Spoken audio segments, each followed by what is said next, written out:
This title is narrated with virtual voice. Computer-generated narration for audiobooks. The Second Shot by Anon Mouse. 2020 of Chapter 1. Turnout.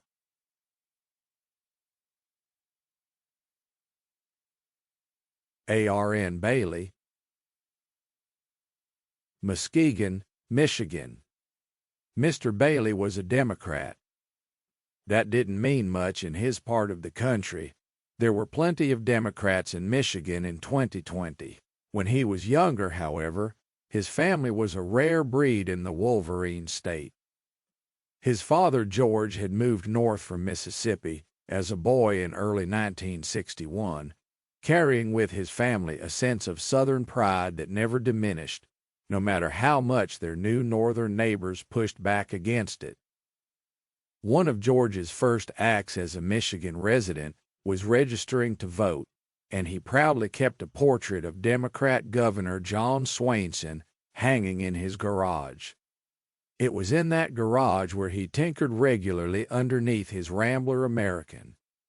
When George's employment at the Ford Motor Company ended earlier than anticipated, he settled into being an all-around handyman, mechanic, and plumber, and eventually established a moderately successful life for himself before passing the self-sustained business to his son, Arnold.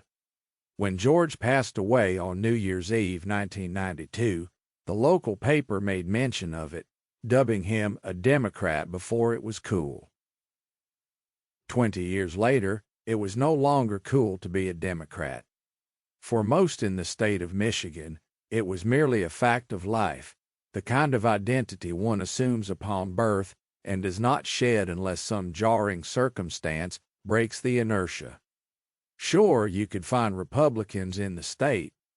There were plenty of state-level representatives and senators sprinkled about, and Michigan seemed to trade parties at the governor level every decade or so, but those always felt like exceptions to the rule, with most Republicans in the state being only slightly more rightward than the average Democrat. The election of Barack Obama had coincided with a swell of optimism and hope for the direction of the country. As the 44th president ended his second term, however, the state of the state was anything but optimistic and hopeful. There was an unspoken understanding by all who lived there that the best days of Michigan were behind it. The automobile industry seemed doomed to play second fiddle to cheaper alternatives from Asia. The general economy was, like the rest of the nation, middling and lethargic.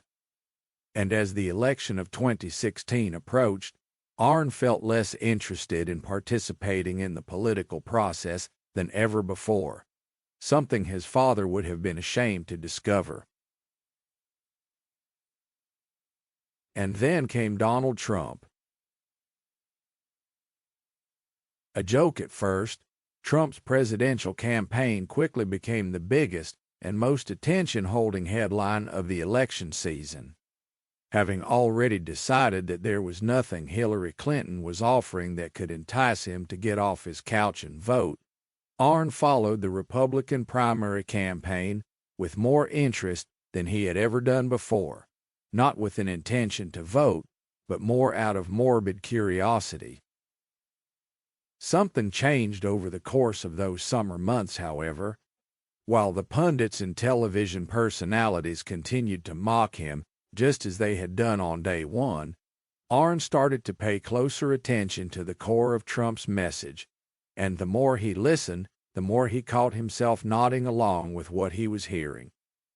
And the more the pundits called that message bigoted and fascist, the angrier Arn got for ever paying attention to those pundits in the first place.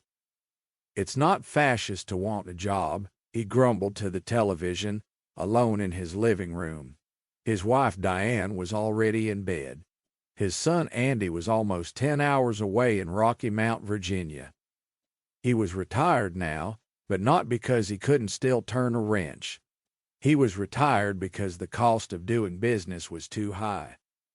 He was overtaxed by his government. To keep listening to this audiobook, I've left you a link in the description so you can do it at no cost thanks to Audible's 30-day free trial.